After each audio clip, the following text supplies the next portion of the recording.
विष्णुपादाय कृष्णप्रेष्ठाय भूतले श्रीमते भक्तिवेदान्तस्वामीति नामिने नमस्ते सारस्वतदेवे गौरवाणी प्रचारिणे निर्विशेषशून्यवादी पाश्चात्यदेशतारिणे जय श्री कृष्ण चैतन्य प्रभु नित्यानंद श्री अद्वैत गदाधर शिवासादि गौर भक्तवृंद हरे कृष्ण हरे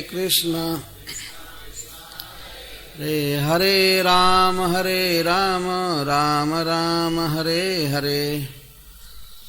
ओम नमो भगवते वासुदेवाय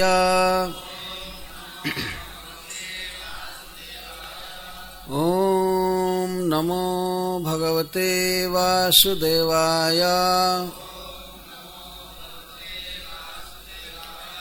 ओम नमो भगवते वासुदेवाय।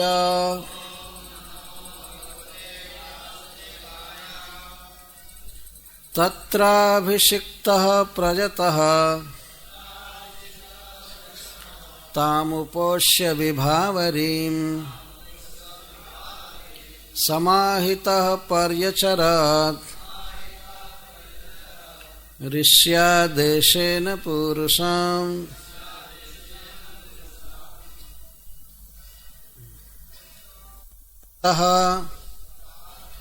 जमुना में स्नान किए। प्रयतः इंद्रियों को संयम में करके,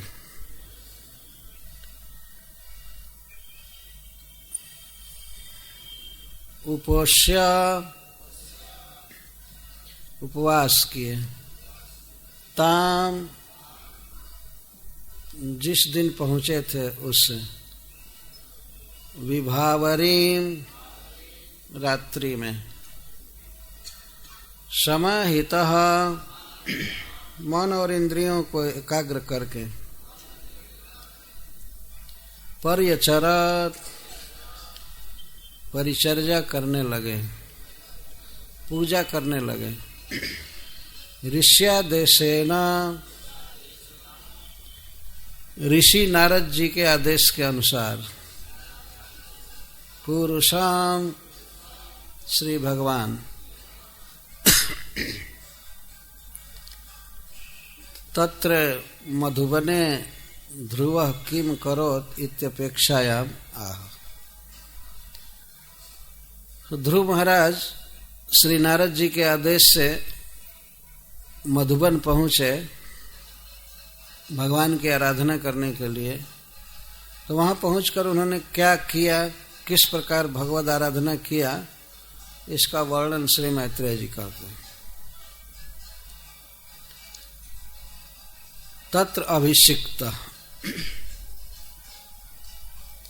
सर्वप्रथम जब ध्रुव महाराज मधुबन पहुँचे तो वहाँ पहुँच करके उस रात्रि को उन्होंने उपवास किया, कुछ खाया नहीं। किसी तीर्थ में पहुँचने पर यह नियम है कि उस दिन नहीं खाना चाहिए।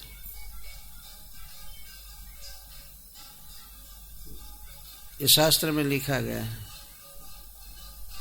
अब के लोग तो रास्ते भर खाते आते हैं और फोन कर देते हैं कि पहुँचते ही हमको भोजन देना। तो कोई तीर्थ आदि का नियम ही नहीं रहा। तो रास्ते में तो कोई खाने का ठिकाना था नहीं ध्रुव महाराज के, जैसे तैसे गए होंगे, कई दिन लगा होगा। और 350 पौने 400 किलोमीटर है कानपुर से। लेकिन वहां पहुंच करके उपवास किए। ताम उपोष्य विभावरीम, ताम विभावरीम उपोष्य। ताम का अर्थ जिस रात्रि में पहुंचे थे, जिस दिन पहुंचे थे उस रात्रि में उपवास किए।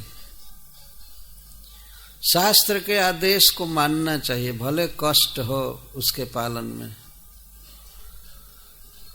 आज के लोग तो कोई कष्ट सहना ही नहीं चाहते हैं, बहुत कंफर्ट जीवन, आराम की जिंदगी जीना चाहते हैं बस। और कभी कभी तो लोग ऐसा समझते होंगे कि प्राचीन काल के लोग मूर्ख थे, इतना क्यों कष्ट सहते थे। हम लोग चतुर हैं, सब चीज आराम से खाते हैं, सोते हैं, पहनते हैं। परंतु शास्त्र हमारे अभ्युदय के लिए, चेतना की शुद्धि के लिए कुछ नियम बनाता है, तो उन नियमों का अवश्य पालन करना चाहिए। तो ध्रुव महाराज उपवास किए और दूसरे दिन पुनः अभिषिक्त जमुना में स्नान किए। स्नान करके समाहित अपने चित्त को एकाग्र किए। जो जो बातें नारद जी ने कहा था उन बातों का वे चिंतन कर रहे थे, भगवान के रूप आदि का चिंतन, और परिचर्या करने लगे, सेवा करने लगे भगवान की। एक बहुत महत्वपूर्ण बात है इस श्लोक में कि ऋष्यादेशेन, ऋषि आदेशेन, ऋषि के आदेश से कर रहे थे जो भी करना था। भगवान को पाने के लिए अथवा अध्यात्म में विकास करने के लिए इस बात पर ध्यान देना बहुत आवश्यक है। ऋषियों के आदेश हैं। किसी भी व्यक्ति के लिए गुरु का आदेश होता है, तुम्हें यहाँ रहना है, ये खाना है, ऐसे करना है, ऐसे भगवान की पूजा करनी है। तो श्री ध्रुव महाराज देवर्षि नारद जी के आदेश का पूरा ध्यान रख रहे थे और उसके अनुसार पुरुषम पर्यचरत। पुरुषम प में दीर्घ उकार लगाया गया है, ये छंदानुरोध है ना, छंद पूरा करने के लिए, अन्यथा हर्ष उकार से पुरुषः कहते। ऋष्यादेशेन पुरुषम, पुरुषम का अर्थ है श्री भगवान। उनका प्रसिद्ध नाम ही है पुरुष। क्यों पुरुष कहते हैं भगवान को? इसके दो कारण हैं।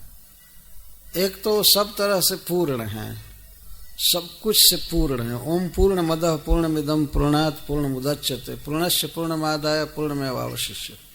सब कुछ से परिपूर्ण है और जीव सब कुछ से अपूर्ण है। जीव के पास कुछ नहीं है वास्तव में। ये शरीर छोड़ना होगा तो यहीं पर शरीर, घर द्वार सब छोड़कर भिखमंगा बनकर चल दिए। पता नहीं जमराज के यहाँ जाएगा कि स्वर्ग में जाएगा। जहाँ जाएगा तो भगवान की बनाई हुई सृष्टि में से ही उसे खाने को मिलेगा, रहने को मिलेगा, पहनने को मिलेगा। अपना कुछ है नहीं, परंतु भगवान सब कुछ से पूर्ण है और उनके द्वारा बनाई हुई वस्तुओं से जगत के लोग जीते हैं। उनको किसी की कोई अपेक्षा नहीं है। जो सब तरह से पूर्ण है उसको पुरुष कहते हैं। और पुरुष शब्द का एक अर्थ है पूर्व में शयन करने वाला, पुरी में शयन करने वाला, वास करने वाला। तो प्रकृति के अंतर्जामी, ब्रह्मांड के अंतर्जामी और समस्त जीवों के हृदय में रहने वाले अंतर्जामी भगवान को पुरुष कहते हैं। ये भगवान श्री कृष्ण के 3 पुरुषावतार हैं, कारणोदकशाही पुरुष, गर्भोदकशाही पुरुष और क्षीरोदकशाही पुरुष। और क्षीरोदकशाही पुरुष ही अपने को सबके हृदय में एक्सपैंड करते हैं। तो वे सर्वज्ञ हैं, सर्वव्यापक हैं, सारे जगत को उत्पन्न करते हैं, सबको ज्ञान देते हैं। मत्तः स्मृतिर्ज्ञानम अपोहनम च, वस्तुएं दिए हैं, शरीर दिए हैं, ज्ञान देते हैं, सबके पुरी में, सबके हृदय में रहते हैं, इसलिए उनको पुरुष कहते हैं। यह गुण केवल भगवान विष्णु में है और किसी देवता में यह गुण नहीं है कि वे सभी प्राणियों के अंतःकरण में बस सकें और स्मृति ज्ञान आदि दे सकें। भगवान एक हैं और अनंत अनंत कोटि जीवों के हृदय में उनको ज्ञान दे रहे हैं, विस्मृति दे रहे हैं, जो भी देना है दे रहे हैं, तो उनको पुरुष कहते। ऐसे परम पुरुष है श्री कृष्ण का, भगवान विष्णु का परिचरण करने लगे, सेवा करने लगे। तो किस प्रकार से ध्रुव महाराज आहार में संकोच करते जाते थे, आहार को संकुचित करते जाते थे और तपस्या को बढ़ाते जा रहे थे, यहाँ यह वर्णन किया जा रहा है। दिन पर दिन आहार संकुचित हो जाता था और तपस्या बढ़ रही थी। बहुत स्पष्ट रूप से यहाँ दिखाया गया। आज के युग में तो जो तपस्या करता है, भजन करता है, तो दिन पर दिन भजन कम होता जाता है और भोग बढ़ता जाता है। ठीक उल्टा है। इस संसार में हम लोग देखते हैं यही बात। लेकिन ध्रुव महाराज की तपस्या सुनिए। त्रिरात्रांते कपित्थ बदरासनः आत्मवृत्त्यनुसारेण मासम निन्यर्चयन हरिम। पहले महीने को किस तरह से उन्होंने पार किया। त्रिरात्रांते कपित्थ बदरासन। तीसरे दिन वे खाते थे। इसका अर्थ है कि 2 दिन नहीं खाते थे, 3 दिन के बाद खाते थे। तीसरे दिन के अंत में खाते थे। त्रिरात्र अंते, 3 दिन पर 1 दिन खाते थे। ध्यान रखना चाहिए कि वो भी एक बार खाते थे। और क्या? कपित्थ बदरासन। कपित्थ एक फल होता है, बड़ा कड़ा होता है, भीतर खट्टा होता है। बानर भी जल्दी नहीं खाते हैं उसको। और बदर का अर्थ बेर फल। बेर फल तो सब जगह मिलता है। तो ध्रुव महाराज ने कोई कुकिंग नहीं किया, कोई पार्सल पैक्ड कोई चीज खाया नहीं। भूख तो लगी थी, लेकिन 3 दिन पर एक बार कपित्थ और बदर का असन करते थे। असनम भोजनम, ये खाते थे। और दिन रात भगवान का जप करते थे। ओम नमो भगवते वासुदेवाय। और विविध वस्तुएं जुटा जुटा करके भगवान की पूजा किया करते थे। और भगवान के रूप का ध्यान करते थे, लीला का ध्यान करते थे। इस तरह से उन्होंने प्रथम महीना पार किया। वह भी क्यों खाते थे और किस तरह खाते थे? आत्मवृत्ति अनुसारेण। आत्मवृत्त्या अनुसारेण। आत्म का अर्थ होता है देह कभी कभी, और वृत्ति का अर्थ है वर्तन, टिकने के लिए। जितना से देह की स्थिति बनी रहे, टिका रहे, मर न जाए, इसके लिए खाते थे। बस केवल यह जीता रहे इसके लिए खाते थे। और जी करके भजन करना था। हरे कृष्णा कृष्णा कृष्णा हरे हरे, हरे राम राम राम। इस संसार में जीव खाने के लिए नहीं है, और खाया जाता है तो वास्तव में जीने के लिए खाया जाता है, खाने के लिए नहीं खाया जाता है। कुछ लोग ये समझते हैं कि भगवान जन्म दिए हैं तो खूब खाओ, खाने के लिए जीवन है। नहीं, खाना तो शरीर चलाने के लिए है। तो जितने से शरीर चल जाए आराम से, उतना ही खाना चाहिए। बहुत खाने से आदमी बहुत जल्दी मर जाता है, आयु कम हो जाती है। शरीर के पाचन संस्थान को बहुत शक्ति लगानी पड़ती है पचाने में। तो आप लोग मिला करके देख सकते हैं कि कम खाने वाले लोग बहुत दिन जीवित रहते हैं। ये रिकॉर्ड। तो ध्रुव महाराज इस तरह से कम भोजन कर रहे थे। 3 दिन पर 1 दिन फलाहार लेते थे, वो भी वन का फल, बेर और कैता, कपित्थ। ये तो किसी काम के नहीं, बस उसी को खा करके भजन कर रहे हैं। तो महीने में 10 बार खाए।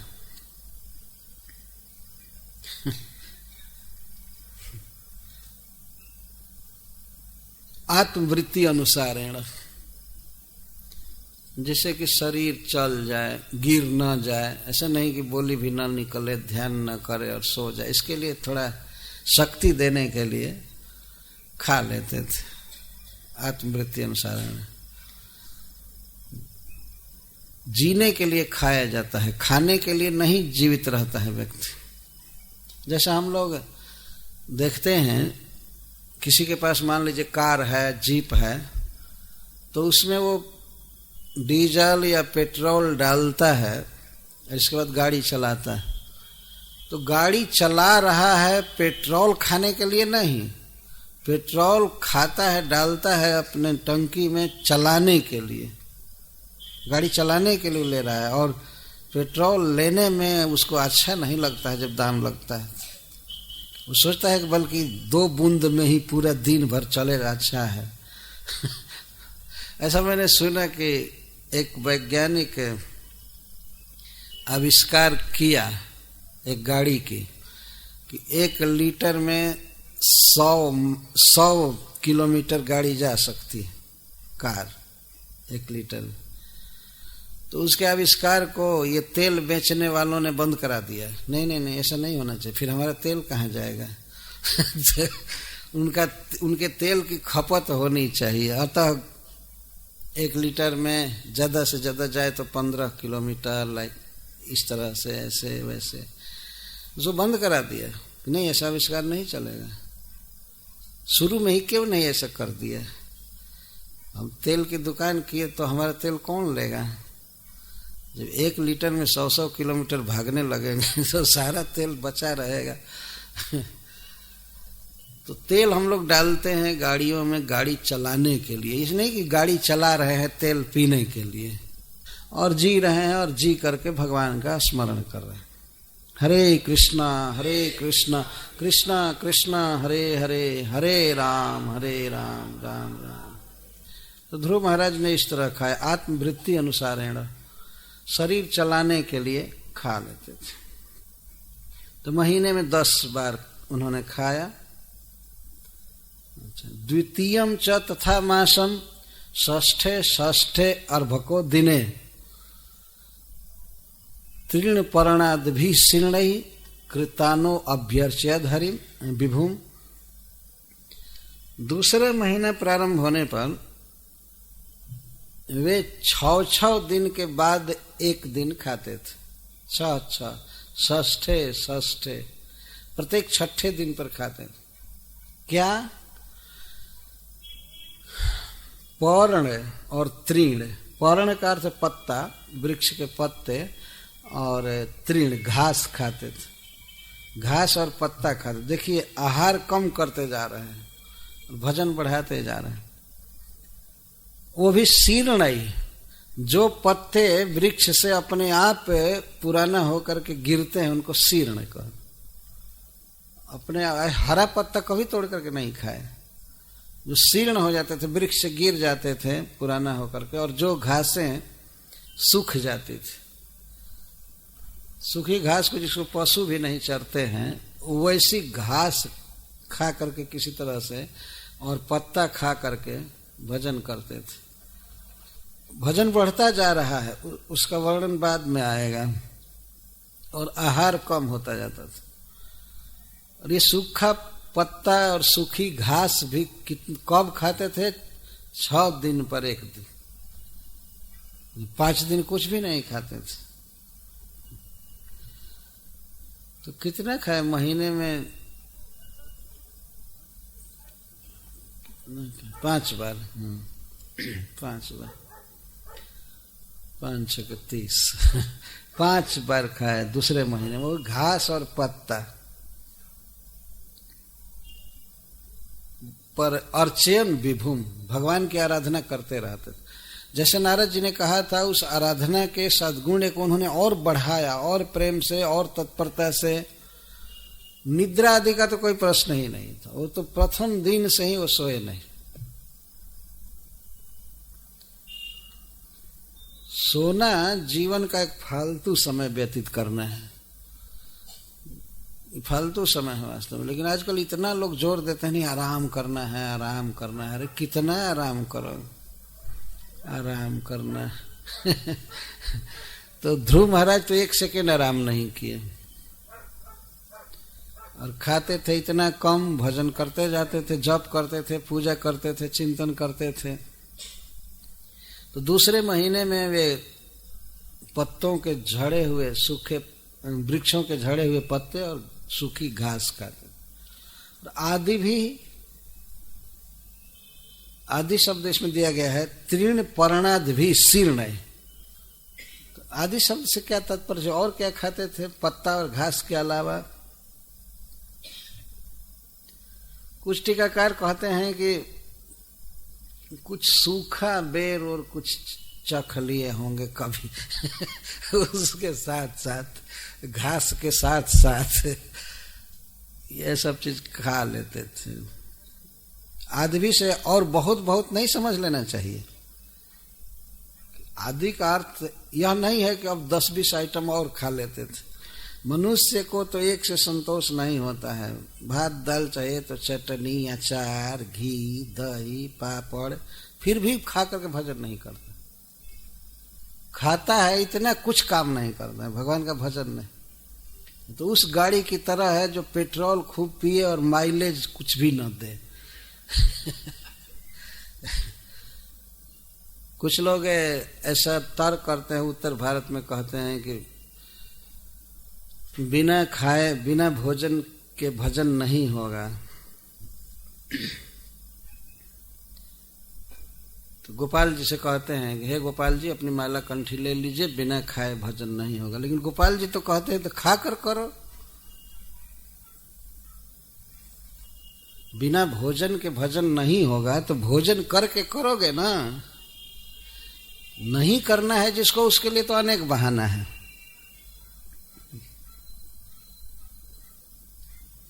कहते हैं भोजन के बिना भजन नहीं होगा। एक बार हमसे भी एक व्यक्ति ने कहा आप खाने को मिल रहा है इसलिए आप लोग भजन कर रहे हैं। तो मैं कहा और तुम भूखमरी में चल रहे हो क्या? तुम नहीं खाते हो किसी दिन? भगवान का सब कुछ खा कर कर बेईमान कहीं के 2-4 माला भी जप नहीं करते हो और कहते हो कि भूखे भजन न होई गोपाला, ले लो अपन कंठी माला। ऐसे भोजन तो गोपाल जी दे रहे हैं ना सबको, भजन तो करना चाहिए। जो भजन करता है वो बिना खाए भी करता है। हम लोग तो एकादशी को भी भजन करते हैं, एकादशी को तो उतना खाने को मिलता नहीं। और नहीं भजन करने वाला तो फीस्ट दीजिए तब भी नहीं करेगा, वो खाकर सीधे सो जाएगा। छोड़ो, भजन से क्या लेना देना। कुछ लोग कहते हैं कि भजन और भोजन से कोई संबंध नहीं है, कुछ भी खाओ कुछ भी खाओ। लेकिन नहीं, भोजन ही आधार है भगवत भजन का। नारद जी ने कहा कि वन के कंद मूल फल आदि खाना, तो ठीक उनके आदेश के अनुसार ध्रुव महाराज खा रहे हैं। सूखा पत्ता और सूखी घास खाना, ये तो हम लोगों के कल्पना से भी बाहर की बात। किसी दिन सूखी रोटी दे दी जाए तो गरम दिमाग हो जाएगा कि क्या दे दिया, इसमें घी क्यों नहीं लगाया। कैसे पूर्व के लोग भजन किए हैं, भगवान को पाए। इसीलिए तो 6 महीने के भीतर ध्रुव महाराज भगवान को पा गए। ये लगन थी, कृष्ण के लिए कर रहे थे, सब पाने के लिए व्रत कर रहे थे। प्रभु कहे सनातन कृष्ण से रतन धन अनेक जतन ते मिला है। कृष्ण अनेक जत्न करने से मिलते हैं। इन साधनों में शक्ति नहीं है भगवान को पाने की, लेकिन जब हम ये साधन करते हैं, दुख सहते हैं, तब प्रभु पिघल जाते हैं। भगवान द्रवित हो जाते हैं कि हमारे लिए कष्ट सह रहा है, इसलिए वो मिल जाते हैं। सब व्रत उपवास आदि देख कर भगवान प्रसन्न होते हैं। तो दूसरा महीना इस तरह से पूजा में बिताए।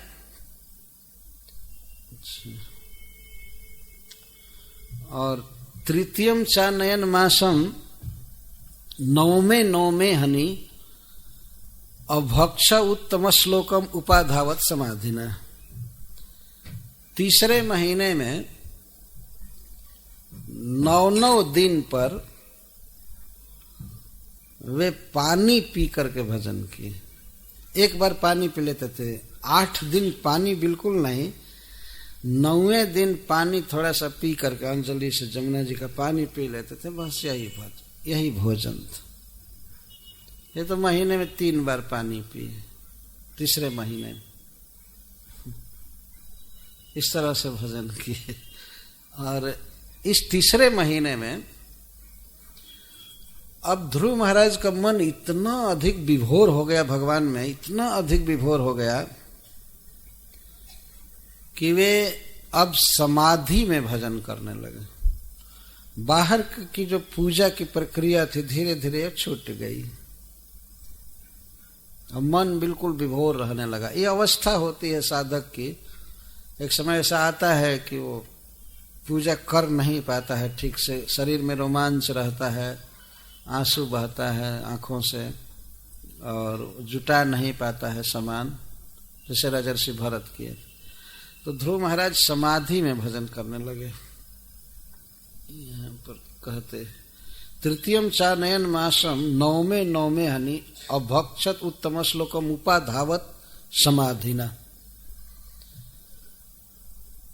समाधि में अब स्तुतियां पढ़ने लगे और जप ज्यादा करने लगे, पूजा धीरे धीरे छूटने लगी, इतना मन सराबोर रहता था।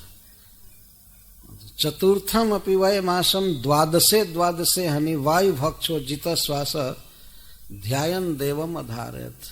चौथा महीना आने पर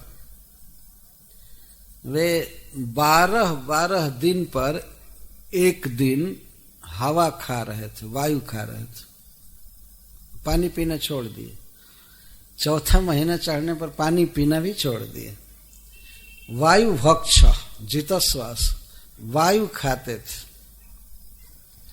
ये वायु कैसे खाया जाएगा इसको तो समझना भी कठिन है, लेकिन हम लोग पढ़ते हैं कि सांप वायु पी करके भी जीवित रहते हैं, पवन पी करके जीवित रहते। और जित श्वास, श्वास पर तो उनका पूरा कंट्रोल था ही। तो ध्रुव महाराज इस तरह से भक्ति बढ़ा रहे थे, तपस्या बढ़ा रहे थे और भोग संकुचित कर रहे थे। 12 दिन पर एक दिन हवा खा रहे थे।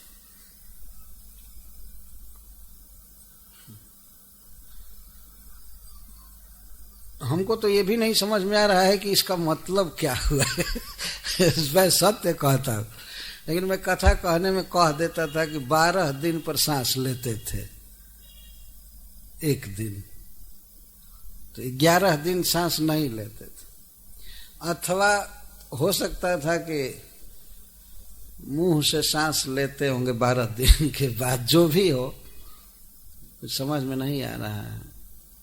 लेकिन पानी पीना छोड़ दिए, केवल वायु भक्ष, वायु का भक्षण करके रहते थे। ध्यान देवम अधारयत, अब वे भगवान का ध्यान करते हुए उनको हृदय में धारण कर लिए।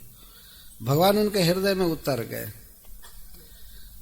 हृदय में इतना अधिक उदित भगवान रहते थे कि अब बाहर का ध्यान बिल्कुल नहीं ध्रुव को था। बाहर अब पूजा करनी है, ये सामान जुटाना है, ये करना है, सब समाप्त हो गए। देवम अधारयत, भगवान को उन्होंने धारण कर लिया। ऐसा नहीं समझना चाहिए केवल मनोमय चिंतन कर रहे हैं, वास्तव में भगवान के सच्चिदानंद स्वरूप को उन्होंने हृदय में पकड़ लिया, धारण कर लिया। ध्यान देवम अधारयत। पंचमे मास अनुप्राप्ते जित श्वासो निरपात्मज ध्यान ब्रह्म पदैकेन तस्थौ स्थाणु रिवाचल। और 5वां महीना चढ़ने पर वे तो ध्यान में डूबे ही थे।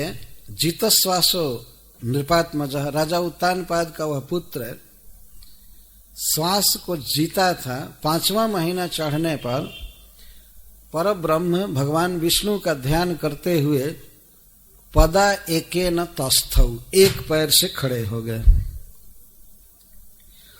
इससे सिद्ध होता है, पहले ऐसा लगता है कि पहले 2 पैर से खड़े थे चौथे महीने में, 5वां महीना आने पर 1 पैर से खड़े हो गए।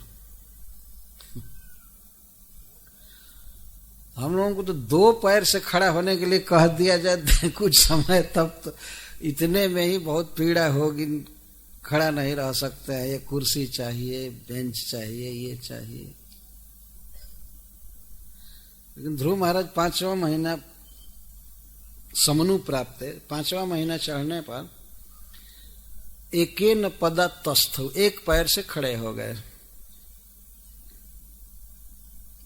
और भगवान के ध्यान में बिल्कुल विभोर रह। ध्यान ब्रह्म, ब्रह्म का यहाँ तात्पर्य है जिनका स्वरूप चिन्मय है, दिव्य है, जिनकी लीलाएं, जिनका धाम सब कुछ प्रकृति से पार है, ऐसे प्रभु का, श्री विष्णु का ध्यान करने, धारण कर लिए उनको। ध्यान, इसके पहले आया अधार्य, ध्यान अधार्य। पहले तो उन्होंने ध्यान किया भगवान का, अपना मन लगाया भगवान में, लेकिन बाद में भगवान उनके मन में उतर गए, इसको धारण किया करना कहा। जैसे वसुदेव जी के मन में भगवान उतरे थे अवतार लेने के लिए, फिर माँ देवकी के मन में गए और मन से फिर गर्भ में आए, गर्भ से प्रकट हुए। तो इस तरह से ध्रुव महाराज के हृदय में भगवान बिल्कुल उतर आए और ऐसे प्रभु को हृदय में धारण करके वे एक पैर से खड़े हो गए। ध्यान ब्रह्म पदई के न तस्थौ स्थाणु इव अचल। हरे कृष्ण। खड़े हो गए। कैसे खड़े हुए? स्थाणु इव। स्थाणु कहते हैं ऐसा वृक्ष जिसमें शाखाएं नहीं है, पत्ते नहीं है, ऐसे खड़ा रहता है। लेकिन कभी कभी देखा जाता है कि ऐसा स्थाणु भी, पुराना वृक्ष भी बड़ी बड़ी आंधी में हवा के झोंके से कुछ हिल जाता है। लेकिन ध्रुव महाराज हिल नहीं रहे थे, एक पैर से खड़े थे। इसीलिए मैत्रेय जी कह रहे हैं अचल, स्थाणु इव अचल। स्थाणु कह देने से हो जाएगा कि हाँ ठीक है, ठूंठ वृक्ष की तरह खड़े थे, हिल नहीं रहे। लेकिन वृक्ष कभी कभी हिल जाता है, अतः इनके निश्चलता का वर्णन करते हुए कहते अचल, बिल्कुल कंपायमान नहीं, बिल्कुल नहीं हिल रहे थे। यह है योग की पराकाष्ठा, अष्टांग योग। भगवान को हृदय में धारण करके और तपस्या बढ़ा रहे हैं, एक पैर से खड़े हो। दो पैर से खड़ा होकर के तप करना यही काफी है। फिर एक पैर से खड़ा कैसे हुआ जाता है, बहुत कठिन बात। वही भगवान का ध्यान करते।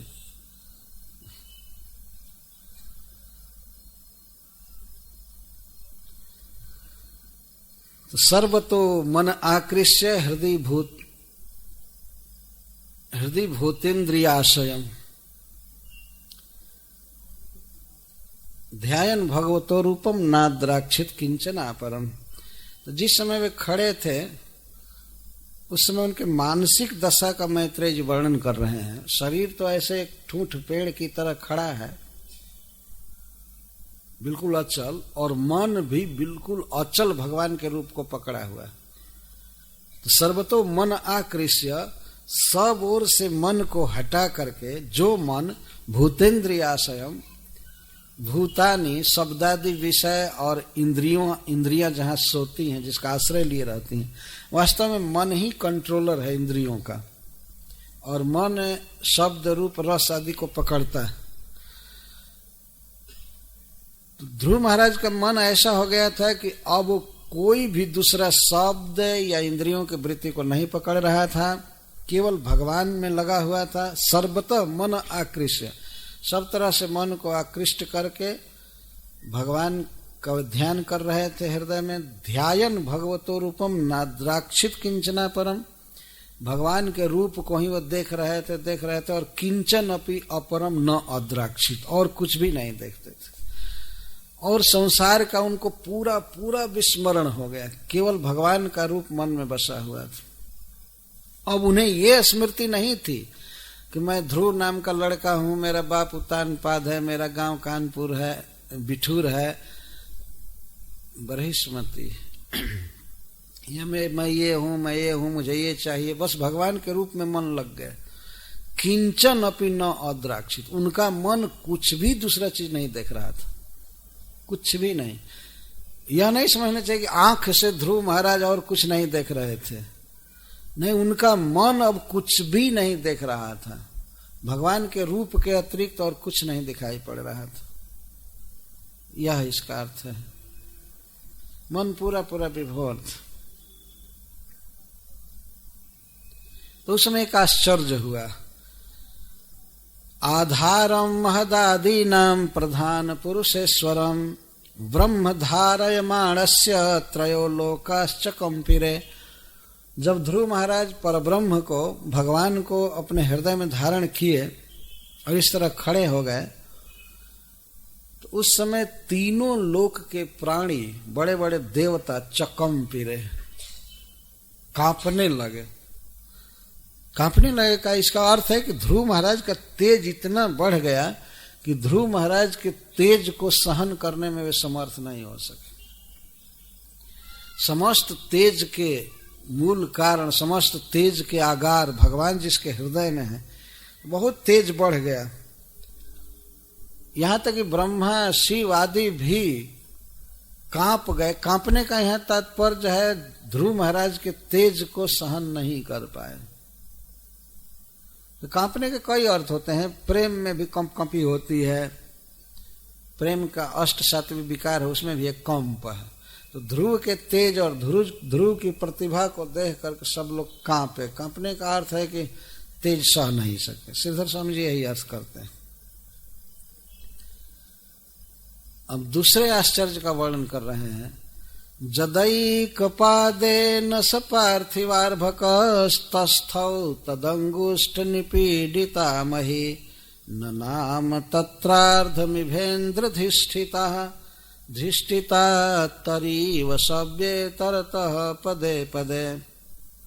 जब ध्रुव महाराज भगवान को हृदय में लेकर के खड़े थे तो उनके अंगुष्ठ निपीडिता मही, उनके अंगूठे से आक्रांत होकर यह पृथ्वी आधा झुक रही थी।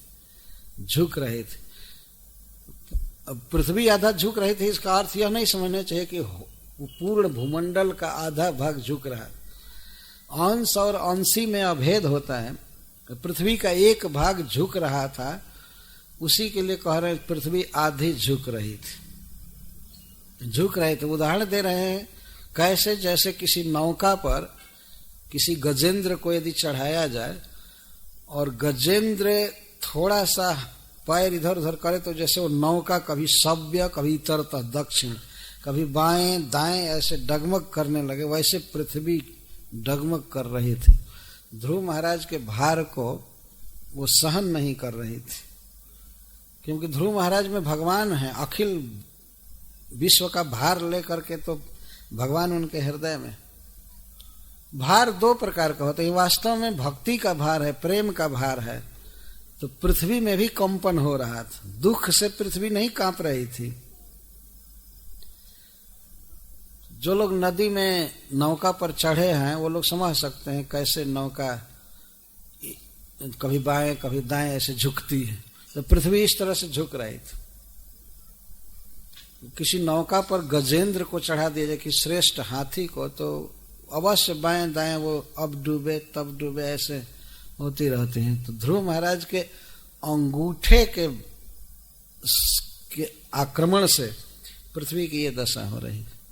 इससे यह सिद्ध हुआ कि ध्रुव महाराज पहले तो दो पैर से खड़े थे, बाद में एक पैर पर खड़े हो गए और बाद में छठा महीना आने पर अंगूठे पर खड़े हो गए, अंगुष्ठ पर खड़े हो।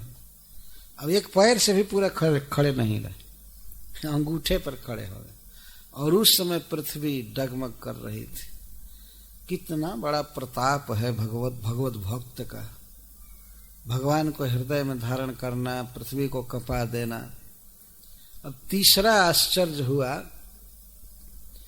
तस्मिन् अभिध्यायति विश्वमात्मनो द्वारं निरुध्या सुमनन्यया धिया लोका निरुच्छ्वास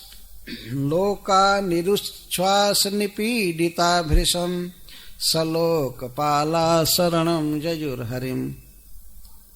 ध्रुव महाराज जब भगवान को धारण किए थे हृदय में, तो वे भगवान के सौंदर्य पर, तेज पर लुब्ध होकर के ऐसा विचार कर रहे थे कि भगवान में और मुझ में भेद नहीं है। अहम ग्रहोपासना ये नहीं है। वो ये देख रहे थे कि भगवान हैं और भगवान के की जो कार्यावली थी उसके अनुसार ये भी अपने को चिंतन कर रहे थे। ये भगवान सांस ले रहे हैं तो हम भी सांस ले रहे हैं, भगवान देख रहे हैं तो हम भी देख रहे हैं, भगवान ऐसे सुंदर हैं, तो ऐक्य भावना हो रही थी।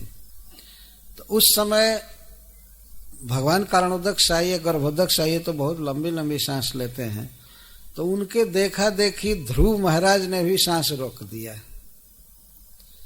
तो चूंकि भगवान को अपने हृदय में पकड़े हुए थे और सारा विश्व भगवान के भीतर है, तो ध्रुव महाराज ने जब सांस रोका तो सारे विश्व की सांस रुक गई, सभी प्राणियों की। ये कौन सा विज्ञान है? तो भगवान की इच्छा से हुआ वास्तव में। नहीं तो भगवान तो बहुत लंबी सांस लेते हैं, कारणोदक शाही सोए रहते हैं कारण समुद्र में, जस्सैक निःश्वसित काल मथावलंबे, लेकिन फिर भी इधर तो सांस चलती ही है सब लोगों की। परंतु ध्रुव महाराज ने इस प्रकार से भगवान का ध्यान किया और सांस रोक दिया, तो इस कारण से विश्व के समस्त प्राणियों की सांस रुक गई। तो निरुच्छ्वास निपीडिता, निरुच्छ्वास रुक गया। अच्छा, ऐसा नहीं था कि बाहर से सांस नहीं आ रहा था, भीतर से सांस निकल ही नहीं रहा था, बाहर नहीं जा रहा था। सुन, निश्वास नहीं बाहर आ रहा था। तो सब छटपटाने लगे और मर भी नहीं रहे थे, छटपट करने लगे, तड़पने लगे, लगा कि सब मर जाएंगे मर जाएंगे। तो सारे लोग, तो इसीलिए लोकपाला शरणम जयुर हरिम, सब भगवान की शरण में गए, शरण में गए। कहाँ शरण में गए? क्या बैकुंठ में गए? नहीं, अपने अपने डीटी के पास जा करके रोने लगे कि हे भगवान, हे विष्णु, हे कृष्ण, हमको बचाइए बचाइए। ये क्या हो गया? एकाएक प्राण रोध कैसे हो गया? सब लोग बहुत चकित थे, कैसे सबकी सांस रुक गई। घर से निर्वासित एक बच्चे ने भगवान के भक्ति के बल से यह कमाल कर दिया। और देवताओं को इस बात का पता भी नहीं था कि उनका प्राण क्यों रोध हुआ, क्यों सांस रुकी है, इसका पता नहीं था। तो एक दूसरे से पहले पूछे क्या कारण है कि अकस्मात सांस रुक गई, तो वो लोग कहते थे हमें पता नहीं है। फिर तीसरे से पूछते थे, वो कहते थे हमें पता नहीं है। तब सब लोगों ने कहा कि अरे सीधे चलो भगवान की शरण में, वही बचाएंगे, नहीं तो मरना पड़ेगा आज। तो संकट में बड़े बड़े लोग विष्णु की शरण लेते हैं, और जो थर्ड क्लास के आदमी होते हैं वो दूसरा दूसरा उपाय करते हैं, यह करो यह करो यह करो करो, और कुछ होता नहीं है, अंत में मर जाते हैं। लेकिन जो महान जैसे देवता लोग हैं या इस पृथ्वी पर जो उच्च कोटि के मनुष्य हैं, वे किसी संकट के समय भगवान विष्णु की याद करते हैं, कृष्ण की याद करते हैं। ऐसा महाभारत में लिखा गया है, द्रौपदी का जब वस्त्राकर्षण कर रहा था दुशासन, तो द्रौपदी अनेक लोगों से विनय कर रही थी। पहले किसी ने मना नहीं किया दुशासन को, तो उसके मन में एक शिक्षा आई उसके गुरुदेव की, वशिष्ठ जी की। तो उस समय उसने याद किया है कि गुरु वशिष्ठ ने कहा था कि हे बेटी, जब बहुत बड़ा कोई संकट आवे, बहुत बड़ी विपद आवे, तो उस समय हरि का स्मरण करना चाहिए, भगवान का स्मरण करना चाहिए। तो द्रौपदी को वही बात याद आ गई, और इसके बाद उसने भगवान श्री कृष्ण का स्मरण किया। तो तत्काल उसका उत्तर मिला, द्रौपदी की लाज बच गई, वस्त्र बहुत बढ़ गया भगवान की कृपा से, भगवान ने बढ़ा दिया। तो देवताओं पर या चर अचर समस्त जीवों पर संकट आ गया था, मरने की हालत थी। तो उस समय देवता हरिम शरणम ययुः, भगवान की शरण में गए। यहाँ हरि शब्द से तात्पर्य है जो सब दुख हर लेते हैं, क्लेश हर लेते हैं, ऐसे प्रभु की शरण में गए। श्रीमद् भागवतम के 5वें स्कंध में भावाटवी का वर्णन किया गया है। तो उसमें एक श्लोक में यह वर्णन आता है कि यह बनियों का समुदाय जीव इस भावाटवी में घूम रहा है, तो कभी कभी यह देखता है सिंहों का समुदाय आ रहा है जंगल में। तो सिंहों के आक्रमण से बचने के लिए यह किसी गिद्ध की शरण लेता है, मतलब बचाइए बचाइए हमको बचाइए। गिद्ध की, बगुला की और बटेर की शरण लेता है। ये सब बिल्कुल हीन पक्षी। तो बताइए सिंह और बाघ के आक्रमण से कोई बच पाएगा इन छोटे छोटे पक्षियों की शरण लेकर के? तो इस रूपक को इस तरह से बैठाया गया है कि बाघों का जो समुदाय है, सिंहों का जो समुदाय है, वो है काल चक्र। काल बड़े बड़े अंगों में भी है, छोटे छोटे, जैसे द्विपरार्थ ब्रह्मा जी की आयु का काल, और फिर देवताओं का वर्ष है। इस पृथ्वी पर भी संवत्सर है 1 वर्ष तक, उसके 2 भाग हैं, उत्तरायण दक्षिणायन। और फिर उत्तरायण दक्षिणायन में भी 6 महीना है, महीने में पक्ष है, पक्ष के बाद फिर सप्ताह है, सप्ताह में फिर दिन है, दिन में 24 घंटा है, फिर उसमें मिनट है, सेकेंड है। तो ये जो काल के विभिन्न अवयव हैं, अंग हैं, ये हमारे आयु का छेदन कर रहे हैं, काट रहे हैं क्षण क्षण। चाहे वो सेकंड की सुई काटे, चाहे मिनट की सुई काटे, घंटा की सुई काटे, चाहे भगवान सूर्य 24 घंटे में उदित होकर के काटे, ये तो कट रही है आयु। तो कभी कभी कोई व्यक्ति सोचता है हो हमारी आयु बीत रही है, हमको मरना है, इसीलिए हम शरण लें। तो शरण किसकी लेता है? गिद्ध की, बटेर की और बगुला की शरण लेता, भगवान विष्णु का। तो काल जिसका आयुध है उसकी शरण में जाएंगे तब काल से बच पाएंगे। दूसरे की शरण में जाकर के कोई काल चक्र से बच नहीं सकता। तो जो लोग विष्णु की शरण लेते हैं वे तो बच जाते हैं, भगवान उन्हें माफ कर देते हैं। अहम त्वाम सर्व पापेभ्यो मोक्षयिष्यामि मा शुचः। भगवान की शरण में जाने पर तब तो निस्तार है, लेकिन भगवान को छोड़ करके किसी बगुला, गिद्ध और बटेर की शरण में कोई जाए, वो कैसे बच पाएगा? जैसे आजकल लोग ज्यादातर गिद्ध, बटेर, बगुला की शरण में ही जा रहे हैं, भगवान की शरण में नहीं जाते। किसी भोगस गुरु की शरण लेते हैं और उनके पैसों को चूस लेता है, और बाद में वो और दोनों नरक में जाते हैं। उन्हें नरक में जाना ही है। गोस्वामी तुलसीदास जी कहते हैं, हरई शिष्य धन सो कन हरई, सो गुरु घोर नरक मह परई।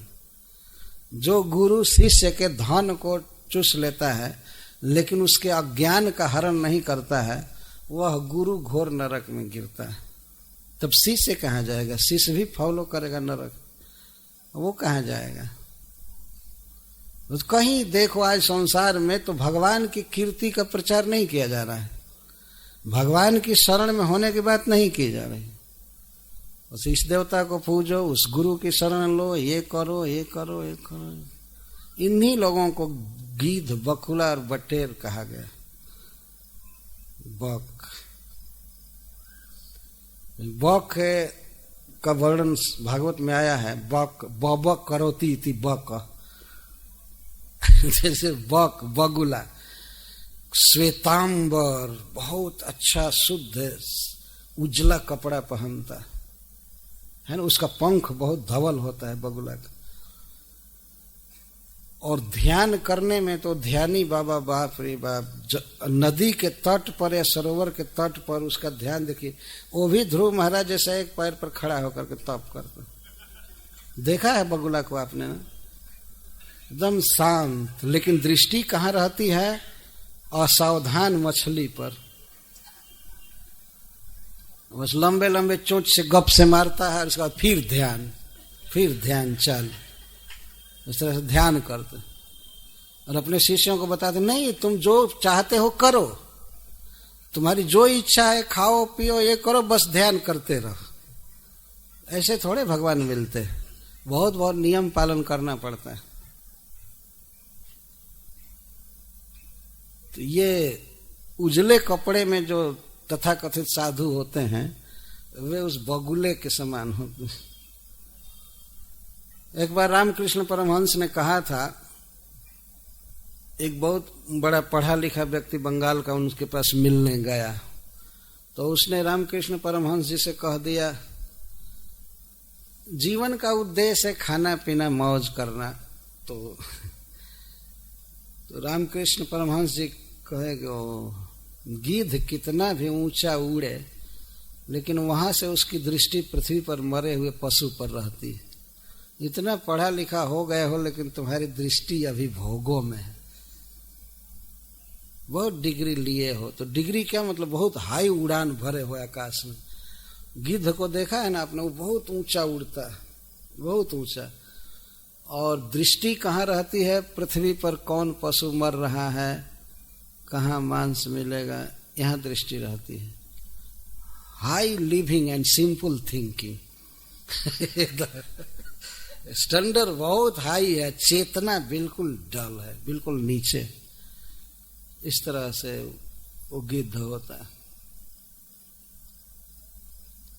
तो इस संसार में सभी लोग समझ रहे हैं कि जो लोग भगवान विष्णु की कीर्ति का वर्णन नहीं करते, भगवान की शरण लेने को नहीं कहते हैं, वो तो नरकगामी होंगे ही और प्लस अपने अनुयायियों को भी सदा के लिए नरक में डाल देंगे। कि जो विष्णु का भजन करना चाहिए। आप देखें यहाँ पर कि जब विपत्ति आई देवताओं पर सब पर, तो सीधे हरि शरणम जजु, श्री हरि की शरण में गए। हरि ही शरणम, श्री कृष्ण शरणम मम, भगवान शरण है वास्तव। जीव भगवान का दास है, भगवान ही रक्षा करेंगे, पोसेंगे, पालेंगे, और कोई कुछ नहीं कर सकता है। केवल ठग भरे पड़े हैं, वंचक घूम रहे हैं जहां तहां। कहते हैं मेरी शरण लो, मैं ये कर दूंगा, ये कर दूंगा, ये कर दूंगा, ऐसा करूंगा। क्या करोगे? अपने को तो जन्म मृत्यु से बचा लो, इतना ही काफी है। दूसरों को कोई क्या बचाएगा? भगवान बचाएंगे। तो जैसे जंगल में बनियों का समुदाय सिंहों के दल को देख करके गिद्ध, बक और बटेर की शरण लेता है, तो क्या वे बचा पाएंगे उसको? नहीं बचा पाएंगे। काल चक्र से व्यक्ति नहीं बच पाएगा, तभी बचेगा जब भगवान की शरण लेगा। यह सनातन परंपरा है, वही बचेगा जो जगन्नाथ जी की शरण लेगा। दूसरे बच ही नहीं सकते। भगवान शिव, ब्रह्मा, सनकादिक कृपा करते हैं किसी जीव पर, तो उसको भगवान विष्णु की शरण लेने को कहते हैं। भगवान शिव बार बार कहते हैं राम राम जपो, राम राम जपो, भगवान का नाम जप करो। उमा कहूँ मैं अनुभव अपना, सत हरि भजन जगत सब सपना। सारा संसार झूठा है, भजन केवल कृष्ण का भजन सार है, भजन करो, भजन करो, इस तरह का उपदेश करते हैं। तो देवता लोग इस विषम स्थिति में भगवान हरि की शरण लिए। तो भगवान कृपालु हैं, दया उत्पन्न हो गए, तुरंत प्रकट हुए देवताओं के सामने। तो देवता लोग कहते हैं नैवं विदामो भगवन प्राण रोधम चराचरस्याखिल सत्वधाम्नः विधेहि तन्नो वृजनाद् विमोक्षम प्राप्ता वयं त्वां शरणं शरण्यम। देवता कहते हैं हे भगवान, हे सर्वज्ञ, हम लोग ये नहीं समझ रहे हैं कि हमारा प्राण रोध कैसे हो गया, हमारी सांस क्यों रुकी हुई है, हम इसको नहीं जान रहे हैं। वास्तव में देखिए, देवताओं को ये भी पता नहीं है कि ध्रुव नाम का एक लड़का ब्रज में तपस्या कर रहा है और इसके कारण इनकी सांस रुक गई है, इसका भी पता नहीं है। उपचार क्या करेंगे, निदान का ही पता नहीं है। तो नैवम विदाम भगवान प्राण रोध, इस प्रकार से सांस रुक गई, इसका कारण है प्रभु हम लोग नहीं जानते हैं और निस्तार भी नहीं जानते हैं। और किसकी किसकी सांस रोकी है? चर और अचर सबकी। इससे सिद्ध होता है कि अचर प्राणी भी सांस लेते हैं, जैसे घास, पौधे, पेड़, ये सब सांस लेते हैं। हमारे देश के एक वैज्ञानिक जगदीश चंद्र बोस ने सिद्ध किया था कि वृक्ष भी सांस लेते हैं। तो यहाँ भागवत कह रहा है कि चर और अचर सबकी सांस रुकी हुई है। चलने वाले या एक जगह अस्थिर रहने वाले सब सांस लेने के लिए तड़प रहे हैं, सबके शरीर का सांस रुका हुआ है। तो विधे ही तन्नो वृजनाद् विमोक्षम, हे नाथ इस संकट से हमें मुक्त कीजिए, कोई उपाय बताइए, आप मुक्त कीजिए, मुक्त कीजिए। प्राप्त वयम त्वं शरणम शरण्यम, त्वाम शरणम वयम प्राप्त, हम आपकी शरण में आए हैं। तो मान लीजिए भगवान यह कहें कि मेरी ही शरण में क्यों आए हैं, और की शरण में क्यों नहीं गए, तो कहते शरण्यम, शरण लेने जोग आप हैं और कोई नहीं। सब तो शरणागत यहाँ आए हुए हैं, शरण में कौन किसको रखे। वहां कोई व्यक्ति अगर दूसरे की शरण लेता तो वो तो मरता ही है, जो शरण जिसके शरण में जाता वो भी मरने वाला था। सांस ही नहीं ले सकता है, क्या दूसरे को शरण देगा वो। तो इस तरह से देवता कहते हैं कि प्राप्ता शरणम प्राप्ता वयम त्वाम शरणम शरण्यम, आप शरण्य हैं। जिसकी शरण ली जा सके, जो रक्षा कर सकता है शरणागत की, उसकी इच्छा पूरी कर सकता है, उसको शरण्य कहते हैं। शरण्य, शरण लेने जोग, आश्रय लेने जोग, वो केवल श्री हरि है, विष्णु है। तो हम सब आपकी शरण में आए, ये सब देवता प्रार्थना कर रहे हैं। प्राप्ता वयम त्वाम शरणम शरण्यम। भगवान से बारंबार ये बात कहनी चाहिए, है प्रभु हम आपकी शरण में हैं, हम आपकी शरण में हैं। त्वमेव माता च पिता त्वमेव, त्वमेव बंधुश्च सखा त्वमेव, त्वमेव विद्या द्रविणम त्वमेव, त्वमेव सर्वम मम देव देव। वाणी से रोज रोज कुछ प्रार्थना करनी चाहिए और भगवान का जप करना चाहिए, कहना चाहिए कि आप ही हमारे रक्षक हैं। गोप्तृत्वे वर्णम ध्रुवम, भगवान ही हमारे रक्षक हैं, इस तरह से श्री कृष्ण का वर्ण करना चाहिए, उनसे कहना चाहिए, मनोभाव होना चाहिए, तब भगवान रक्षा करते हैं। तो देवताओं ने जब इस तरह से हाहाकार किया हमारी रक्षा कीजिए रक्षा कीजिए, तब श्री भगवान वाच, भगवान ने कहा, भगवान ने हंस कर कहा, मां भयिष्ठ बालम तपसो दुरत्यया निवर्तयिष्ये प्रतिजात स्वधाम। और जतो ही वह प्राण निरोधयासीद औतान पादिर्मय संगतात्मा। भगवान ने पहले कारण नहीं बताया कि क्यों सांस रुकी हुई है। पहले वे कहते हैं मां भयिष्ठ, भय मत करो, भय मत करो, कोई नहीं मरेगा। सांस भर रुकी हुई है ना, तो इसे थोड़े कोई मर जाएगा। देखिए भगवान की व्यवस्था, वो कहते नहीं कोई नहीं मरेगा, और उसी समय सांस चालू भी हो गई। भगवान के शरण में लोग आए तो सबकी सांस यथावत चालू हो गई। भगवान कहते हैं मां भयिष्ठ, देवता सब रो रहे थे, इसीलिए पहले भगवान ने अभय वचन दिया, अभय वाणी कहा, मां नहीं भयिष्ठ, भय करो, भय मत करो, भय मत करो, डरो मत, डरो, डोंट वरी, डोंट वरी, शोक मत करो, डरो मत। तो फिर भगवान अभी कारण नहीं बताते हैं, कहते हैं बालम दुरतया तपसा निवर्तयिष्ये, मैं बालक को दुरत्य तप से लौटा दूंगा, उसकी तपस्या रोकूंगा, जा करके उसको तपस्या से हटा दूंगा। इसका मतलब है कि भगवान यह कह रहे हैं कि एक बच्चा तपस्या कर रहा है, उसके तपस्या का यह प्रभाव है कि सबकी सांस रुक गई है। तो लोग आश्चर्यचकित हो गए, बालक। इसके पहले भगवान इन लोगों के पूछने से पहले भगवान कहते हैं प्रतियात स्वधाम, सब अपने अपने घर जाओ, घर जाओ, घबराओ मत, सब जियोगे, खाओगे, अच्छा से रहोगे, चिंता मत करो, मैं बच्चे को उसका अभीष्ट पूरा करके तपस्या से विरत कर दूंगा, तुम लोग अपने अपने घर जाओ। वे लोग तो छटपटा रहे कि कहाँ जाएं, कहाँ जिए, हाय हाय। तो भगवान ने कहा तुम लोग अपने अपने घर जाओ, घर के लोग भी रो रहे होंगे, जाओ जाओ जाओ, प्रतियात स्वधाम, अपने धाम में जाओ, अपने घर में जाओ। परंतु देवता लोग माने नहीं, वो पूछे कि आखिर कैसे हमारा प्राण रोध हुआ है, किस कारण से हुआ है, ये बताइए। तब भगवान कहते हैं जतो ही वह प्राण निरोध आसित औतान पादिर मई संगतात्मा।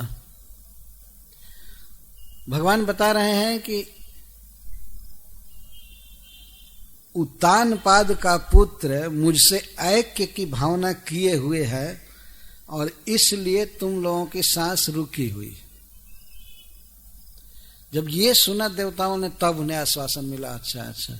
उन्होंने समझा कि कोई असुर ऐसा प्रभाव डाल करके और सबकी सांस रोक दिया सब मरने वाले। देवता में और असुरों में बहुत ताकत होती, देवताओं में विशेष करके बहुत ताकत होती। जैसे कुछ दिन पहले, कुछ वर्ष पहले गणपति जी ने पूरी दुनिया में दूध पिया था। ये बिल्कुल सत्य बात है। लोगों ने हल्ला किया कि गणपति जी दूध पी रहे हैं, दूध पी रहे हैं। तो मेरे मन में भी कौतूहल हुआ कि ठीक है, तब हम भी पिलाएंगे। तो हम गए, इतना बड़ा चम्मच था, उससे दूध लिए और उनके मुख के पास किए तो 2.5 पौने 3 चम्मच पी गए गणपति जी। एकदम सत्य बात। चारों तरफ हो रहा था कि दूध पी रहे हैं, दूध पी रहे हैं। यही ये देवता का चमत्कार है।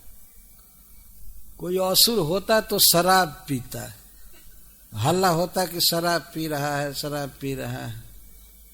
भूत प्रेत होता तो वास्तव में गणपति जी दूध पिए। हमारा तो पूर्ण विश्वास है। मैं तो देखा एक देवता का प्रभाव इतना हुआ। कुछ लोग पूछते थे कि भगवान गणेश ने ऐसा किया क्यों, ये लीला क्यों किए। कभी कभी देवता इस तरह की लीला करते हैं जिससे भगवान पर, देवताओं पर विश्वास हो बढ़े लोगों का। नहीं तो नास्तिक लोग तो बिल्कुल नहीं मानते हैं, देवता नहीं है, भगवान नहीं है, बस हम भर हैं। मूर्खराज कोई सोचते रहते बस हम भर हैं और कोई है नहीं। देवता लोग कभी कभी ऐसी शक्ति दिखाते हैं। तो भगवान ने यहां दिखाया कि मेरे भक्त में कितनी शक्ति होती है। देखो, एक व्यक्ति भूमंडल को कपा दिया, एक व्यक्ति चर अचर समस्त प्राणियों की सांस रोक दिया, औतान पादी। भगवान यहाँ यह नहीं कह रहे हैं कि मेरा बहुत बड़ा भक्त, लेकिन मुझसे ऐक्य की भावना किया है, यही भक्ति हो गई। और उतान पाद का पुत्र औतान पादी किसने किया है और कैसे किया है, इसका भगवान ने उत्तर दे दिया। मुझ में ऐक्य की भावना करके उसने सांस रोका है और इसलिए सबकी सांस रोकी हुई है, लेकिन मैं उसको तपस्या से विरत कर दूंगा, आप लोग सब जिएंगे, दीर्घजीवी रहेंगे, चिंता मत कीजिए। तब मैत्रेय जी कहते हैं, तएव मुत्सन्न भया उरुक्रमे कृताव नामा प्रययुस्त्रिविष्टपम सहस्र शीर्षापि ततो गरुत्मता मधोर्वनं भृत्य दिदृक्षया गतः। तब मैत्रेय जी कहते हैं,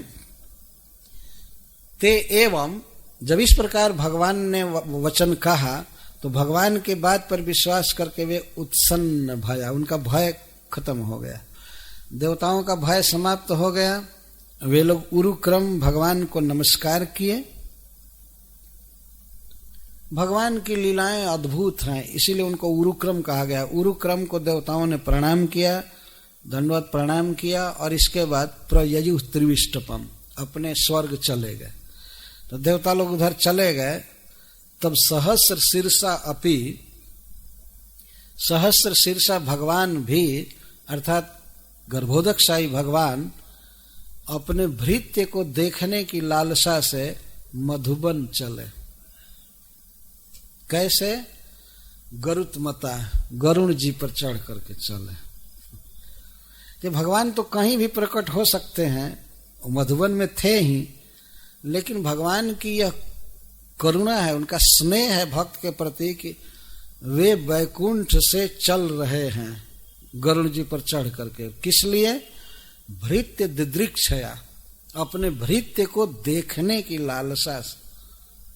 भगवान के मन में ऐसी उत्कंठा हो रही थी कि मेरा भक्त किस तरह भजन कर रहा है, भक्ति कर रहा है, मेरा ध्यान कर रहा है, मैं दर्शन करूंगा। तो भगवान को मन में वे धारण किए हैं। मन में ध्रुव महाराज भगवान को देख रहे हैं और भगवान अपने भक्त को देखने आ रहे हैं। भृत्य दिदृक्षया, दिदृक्षा का अर्थ होता है दर्शनोत्कंठा, दर्शन की उत्कंठा है भगवान के मन में। तो जिस प्रकार कोई भक्त भगवान को देखने की लालसा करता है, उसी प्रकार भगवान भक्त को देखना चाहते हैं।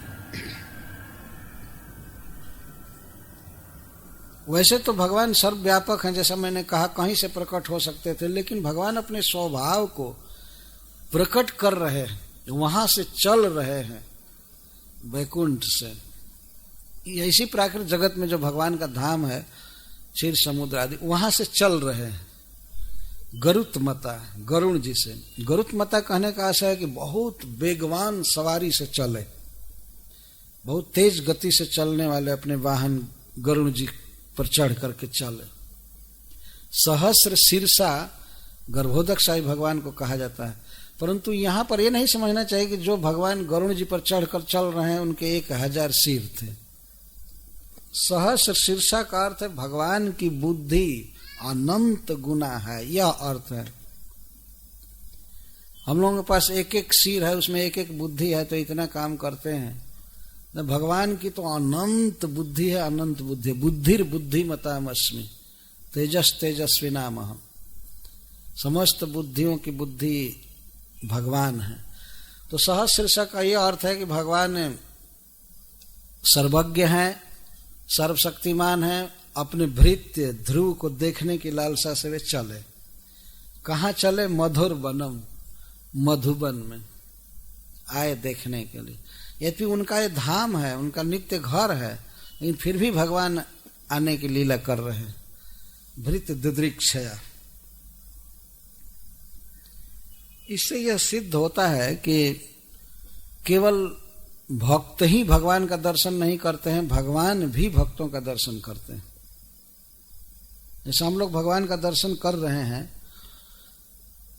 तो हमसे ज्यादा उत्कंठा से भगवान हम लोगों का दर्शन करते हैं। ऐसे वृंदावन में एक घटना घटी थी।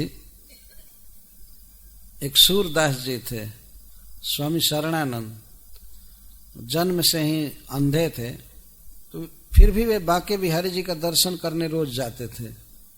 वृंदावन में बांके बिहारी जी बहुत प्रसिद्ध हैं। तो कुछ नवजुवकों ने एक दिन व्यंग किया कि स्वामी जी आप क्यों रोज मंदिर में आते हैं? आपको तो दिखाई नहीं पड़ता है, आप तो बांके बिहारी को देख नहीं पाते हैं, तो आप क्यों आते हैं? तो स्वामी जी ने कहा कि हमको नहीं दिखाई पड़ता है, क्या बांके बिहारी भी अंधे हो गए हैं क्या? मैं तो इसलिए आता हूं कि वे अपने सेवक को देख लें, हम पर नजर डाल दें कि हाजिरी दे गया। मैं तो इसलिए आता हूं कि वे हमको देखें, उनको देखने में नहीं आता। मैं इसलिए आता हूं कि भगवान हमको देख लें कि हम हाजिरी दे गया दरबार में, आ गए, ठीक। अब इसके बाद वो लड़के सब बहुत लज्जित हुए, उनको प्रणाम करके क्षमा मांगने लगे कि हम लोग ऐसा कह दिए। वास्तव में भगवान दृष्टि डालते हैं। भगवान के मंदिर में जब हम जाते हैं तो भगवान कृपा दृष्टि, स्नेह दृष्टि डालते हैं। तो मंदिर में जाने वाला व्यक्ति जो भगवान की कृपा दृष्टि को पाया है, कभी दुख में नहीं रह सकता है, कभी कष्ट में नहीं रह सकता है। भगवान सारा दुख हर लेते हैं। निरोग रहने के लिए भी जाना चाहिए। भगवान दृष्टि डाल देते हैं तो बड़े से बड़े रोग दूर हो जाते हैं। जो दवाओं से और डॉक्टर से दूर नहीं होते हैं, वे जगन्नाथ जी के बड़े बड़े नेत्रों से दूर हो जाते हैं। जब देख देते हैं बस दूर हो जाते। यह बिल्कुल सत्य बात।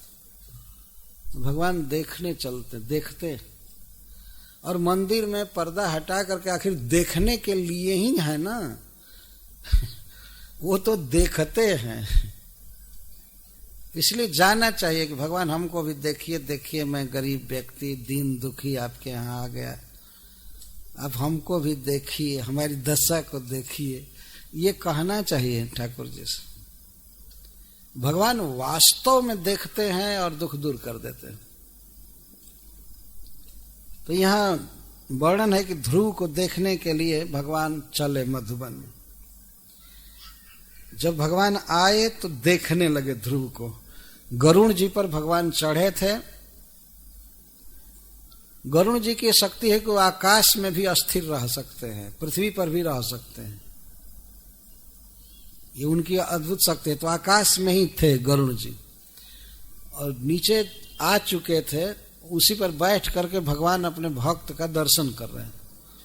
कैसा भक्त? जिसके हृदय में केवल भगवान है। भीतर आंखें बंद करके खड़े होकर के ध्रुव महाराज कृष्ण को देख रहे थे। बिल्कुल यहाँ जो भगवान प्रकट हो गए थे, केवल मनोमय मूर्ति नहीं थी, भगवान वास्तव में सच्चिदानंद स्वरूप से उनके हृदय में प्रकट हो गए थे। ध्रुव महाराज देख रहे थे खूब ध्यान से, बाहर का कोई अनुसंधान नहीं था। और गरुड़ पर चढ़ करके भगवान अपने भक्त को देख रहे थे। ध्रुव को कोई ध्यान नहीं था कि बाहर भी भगवान आकर के खड़े हैं, बैठे, इसका ध्यान नहीं था। चित्त अंतर्मुख था और इसलिए वे बाह्य अनुसंधान से शून्य थे, अतः विष्णु को देख नहीं पाए, भगवान को देख नहीं पाए। तो भगवान इस दशा को देख रहे थे। तो भक्त भगवान को देख रहा है हृदय में, भगवान उसको देख रहे हैं। खड़े खड़े बच्चा अंगूठे के बल पर खड़ा होकर के भगवान का दर्शन कर रहा है भीतर हृदय में, तो भगवान भी देखते रहे। कुछ देर तक दर्शन करने के बाद भगवान ने सोचा कि यदि भीतर के अपने स्वरूप को मैं तिरोहित नहीं करूंगा तो यह फिर बाह्य दृष्टि करेगा नहीं, बाहर देखेगा नहीं। इसलिए भगवान ने सहसा उस रूप को तिरोहित किया। कैसा रूप है ध्रुव महाराज के हृदय में प्रकाशित हो रहा था, मैत्रेय जी वर्णन करते हैं, बहुत सुंदर वर्णन करते हैं। सवै धिया योग विपाक तीव्रया हृत पद्म कोशे स्फुरितम तडित प्रभम।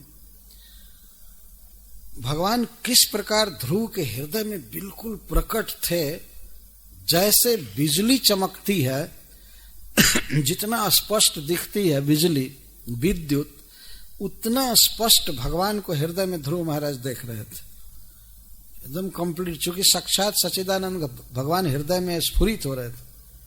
हृतपद्म कोशे स्फुरितम तडित प्रभम, हृदय रूपी कमल पर भगवान तडित प्रभम, बिजली की आभा के समान बिल्कुल प्रकट थे। सांवला शरीर, पीताम्बर और मुकुट, कुंडल, हंसी, चरण कमल, हस्त कमल, चारों भुजाओं में शंख चक्र गदा आदि, ये सब बिल्कुल कंप्लीट पूरा वो देख रहे थे।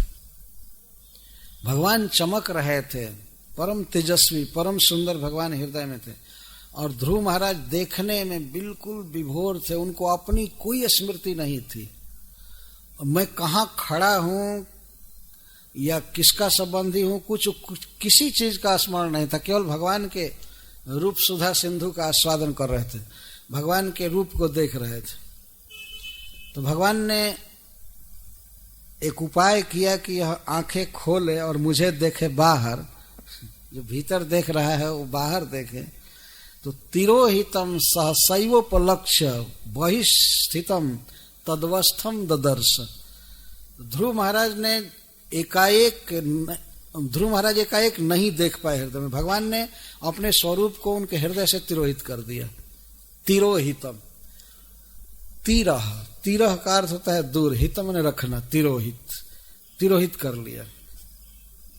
जब ही तिरोहित कर लिए तेम ही ध्रुव महाराज छटपटा गए। वो रूप क्या हुआ, इसी में उनकी आंखें खुली और वे खड़े थे। जब आंखें खुली तो बहिस्थितम तद्वस्थम ददर्श, तो उन्होंने देखा कि जो रूप हृदय में था वही यहाँ गरुण जी पर खड़ा है, बैठा है। अकस्मात देखे तो कोई अंतर नहीं था, जो भीतर देख रहे थे उसी रूप को बाहर देखे। तद अवस्थम ददर्श बहिस्थितम गरुणों पर ही स्थितम, गरुण जी पर स्थित, तद अवस्थम जो हृदय में जो जैसा रूप था वैसा ही बाहर देखा। तद दर्शनेना गतसाध्वसचित अबंध तांगम विनमय दंडवत दृग्भ्याम प्रपश्यन प्रपिबन निवार्भकस चुंबन निवास्य भुजय रिवासलिसन। तो ध्रुव महाराज के उस दशा का वर्णन मैत्रेय जी कर रहे हैं। जब ध्रुव महाराज ने भगवान को देखा बाहर, तो उनके दर्शन से उन्हें संभ्रम आ गया। संभ्रम का अर्थ होता है हलचल हो जाना या इंद्रियां स्तंभित हो जाना। क्या करूं, क्या पूछूं, क्या बात करूं, क्या खिलाऊं, कैसे बैठाऊं। एकाएक उनके मन में संभ्रम आया। तद्दर्शनेन गत संभ्रम क्षितौ, और सबसे पहले वे भगवान को देखते हुए और आलिंगन से करते हुए और चुमते हुए से अवंदत चितव विनमय अंगम, अपने शरीर को उन्होंने झुकाया, साष्टांग प्रणाम किया भगवान को। लेकिन इसके पहले वे क्या किए? प्रणाम से पहले मैत्रेय अपिबन युवा अर्भक, यद्यपि वह बच्चा 5-6 वर्ष का था, छोटा बच्चा, लेकिन भगवान को इतना स्नेह से देख रहा था, इतना प्रेम से देख रहा था कि लगता था कि आंखों से वो पी रहा है। दृग्भ्यम प्रपश्यन प्रपिबन इव, प्रकृष्ट रूपेण पीबन इव, लगता था कि भगवान को देख नहीं रहा है बल्कि पी रहा है। क्या पी रहा था? सौंदर्यामृत, सौंदर्य का अमृत पी रहा था अपने आंखों से। ये प्रश्न हो सकता है कि 5 वर्ष के बालक में ये सौंदर्य वासना कैसे है? सौंदर्य वासना तो सयानों में होती है, लेकिन वास्तव में जीव तो जीव है, वो तो पुरातन है, भगवान का अंश है। शरीर बच्चा था ना, इसलिए भगवान का सौंदर्य सामने आने पर कोई भी व्यक्ति प्रभावित हो सकता है। मनुष्य की तो बात छोड़ दीजिए, पशु पक्षी तक भगवान श्री कृष्ण के सौंदर्य में विभोर हो जाते थे।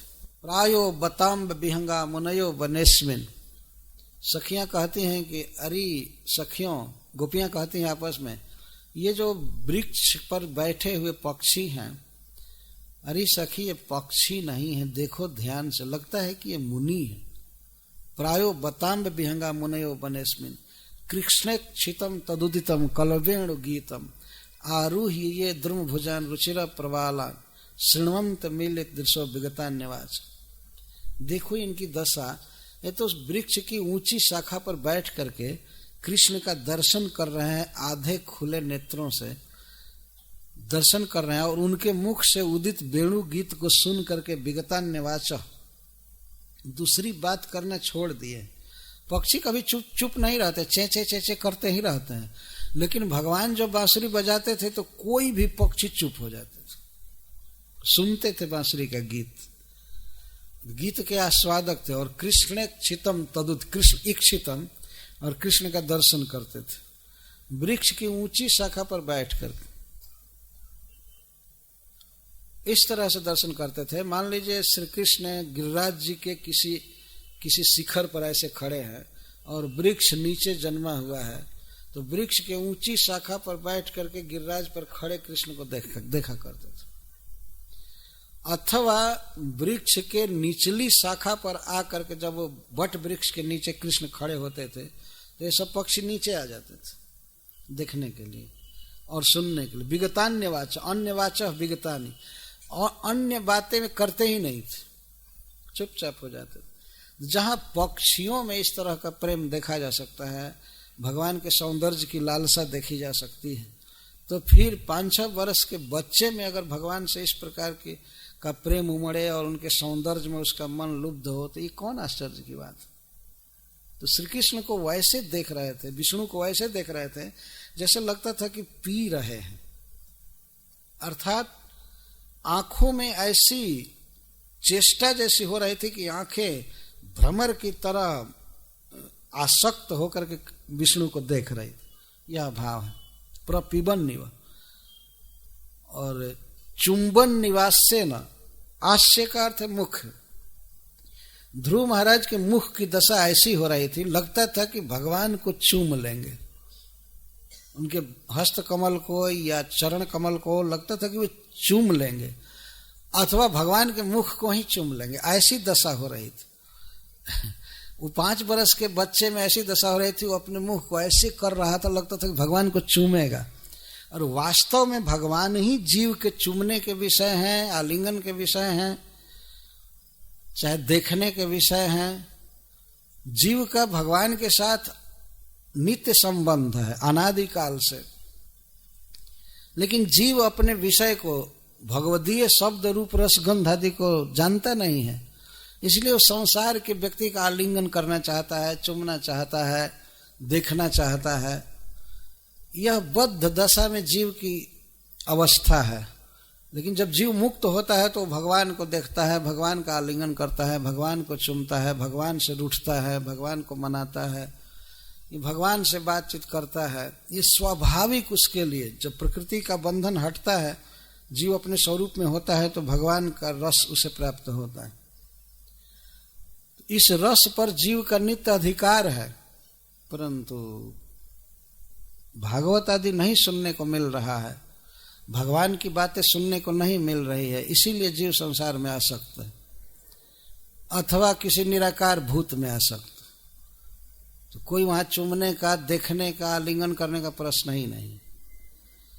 तो चुंबन निवास्य न, ऐसा लगता था कि ध्रुव आशे न मुखे न चुंबन इव, चूम रहे हैं भगवान को, और भुजय रिवाश्लिशन, ऐसा लगता था कि भुजय आश्लिशन इव, भुजाओं से भगवान को पकड़ रहे हैं, आलिंगन कर रहे हैं, और ऐसा भाव प्रकट करते हुए अबंधत, ये प्रणाम किए भगवान को।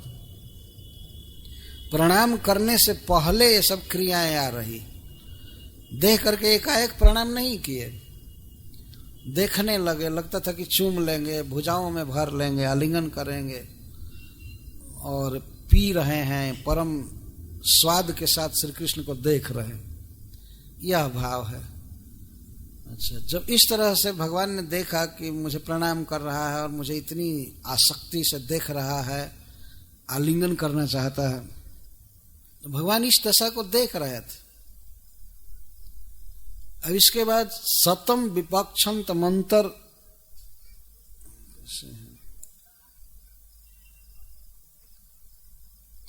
सतम विवक्षंत मतद्विदम हरिर्ज्ञात्वा सर्वस्य च हृदयवस्थितः कृतांजलिं ब्रह्ममयेन कंबुना पस्पर्श बालम कृपया कपोले। ध्रुव महाराज इसके बाद खड़े हुए और भगवान के गुणों का वर्णन करना चाहते थे। भगवतः गुणान वक्तुम इक्षन्तम, इच्छा कर रहे थे। विवक्षन्तम का अर्थ बोलना चाहते थे। वास्तव में यह जीव का स्वरूप है, जब भगवान को निकट आता है, जब भगवान का ज्ञान उसे होता है तो भगवान के विषय में कुछ बोलना चाहता है। पर ध्रुव तो अभी स्कूल भी नहीं गए थे, इन्हें कोई भाषा का ज्ञान नहीं था, भाषा तक का ज्ञान नहीं था, फिर और भगवान के विषय में बहुत ज्ञान इनको नहीं था, पर बोलना चाहते थे। भगवान के सौंदर्य का वर्णन या दया का वर्णन, उनके ऐश्वर्य का वर्णन करना चाहते थे, लेकिन सतम विवक्षन्तम अतद्विदम, लेकिन अतद्विदम, पर उसको जानते नहीं थे। एक तो गुणों का पता नहीं था और बोलने की भी कला नहीं थी। बोलना चाहते थे, भगवान के विषय में बोले। वास्तव में यह एक भक्ति है, जितनी भी जानकारी हो भगवान के विषय में बोलना चाहिए। और कुछ मालूम नहीं है तो महामंत्र तो है ना, हरे कृष्णा कृष्णा कृष्णा हरे हरे, हरे राम राम राम हरे। तो सतम विवक्षन्तम वक्तुम इक्षन्तम, ध्रुव महाराज भगवान के गुणों को बोलना चाहते थे, लेकिन अतद्विदम, जानते नहीं थे। अतः हरि ज्ञात्वा अस्य हृदयवस्थित, अस्य सर्वस्य च हृदयवस्थित, भगवान तो सबके हृदय में है, ध्रुव के भी हृदय में है। ध्रुव के हृदय में तो बिल्कुल प्रकट थे, सबके हृदय में है, ध्रुव के हृदय में है। अतः वे ध्रुव की इच्छा को तत्काल समझ गए, भगवान समझ गए इच्छा को। तो उस समय ध्रुव महाराज हाथ जोड़ करके खड़े थे, कृतांजलिम, हाथ जोड़ करके खड़े थे। तब भगवान ने उनको बोलने की शक्ति देने के लिए कृतांजलिम ब्रह्ममयेन कंबुना पस्पर्श बालम कृपया कपोले, तो भगवान अपने 4 भुजा में से जो एक शंख धारण किए थे, शंख चक्र गदा पद्म जैसा पहले वर्णन आया था, तो शंख को भगवान ने ध्रुव के गाल से सटा दिया, कनेक्शन जोड़ा। ब्रह्ममयेन कंबुना, ब्रह्म का अर्थ होता है वेद। भगवान का वह पांचजन्य शंख वह वेदात्मक है। एक तो ब्रह्म का अर्थ चिन्मय, वह दिव्य है, और दूसरा है वेदात्मक, सारा वेद उसमें निहित है, सारा वेद उसमें भरा हुआ वेदमय है। तो जब ही भगवान ने छुआया, छुआते ही सवै तदैव प्रतिपादिताम गिरम,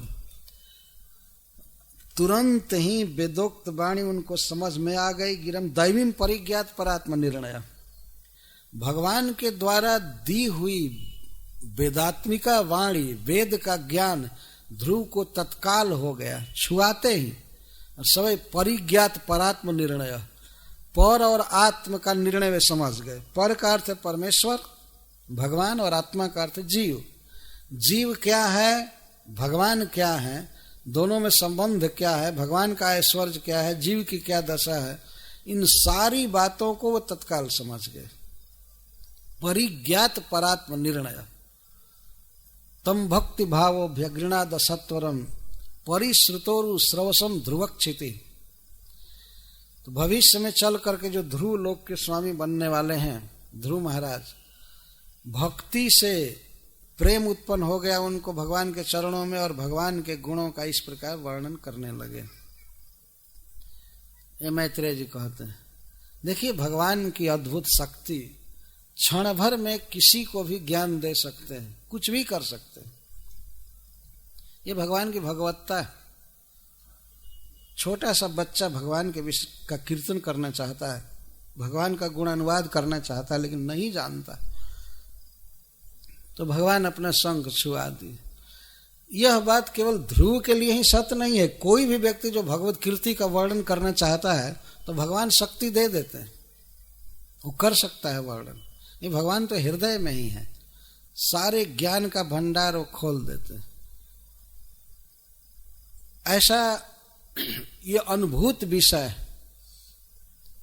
हमने देखा है एक दो बार। ऐसी स्थिति में जो बहुत से तार्किक आए हैं, विरुद्ध पंथ वाले आए हैं और भगवान के विरुद्ध बोलने वाले, तो ऐसा लगता था कि अब तो इनसे डिफीट होना पड़ेगा, क्या होगा, इज्जत नहीं रहेगी।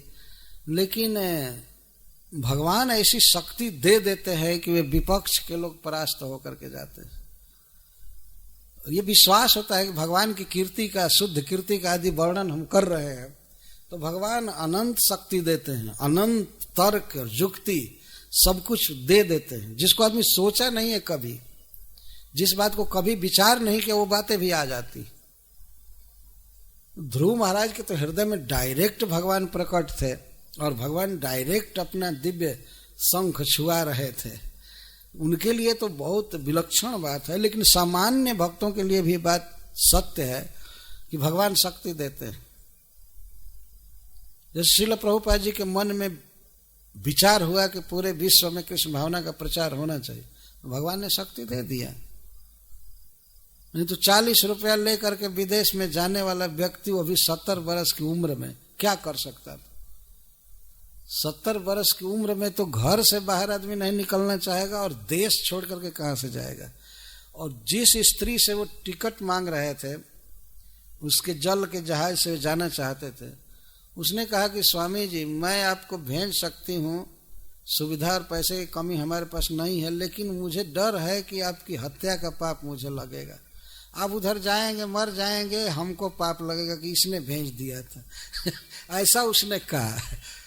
आप हमको बाध्य मत कीजिए, आप रहिए भारत में, क्या जाएंगे उधर विदेश में। लेकिन प्रभुपाद जी अड़े हुए थे कि नहीं हमें जाना है, एक बार हमको ये चांस दो, चांस। तो वो क्या करे, प्रभुपाद जी का हठ को देखकर उसने दे दिया परमिशन उसके जहाज से जाने की।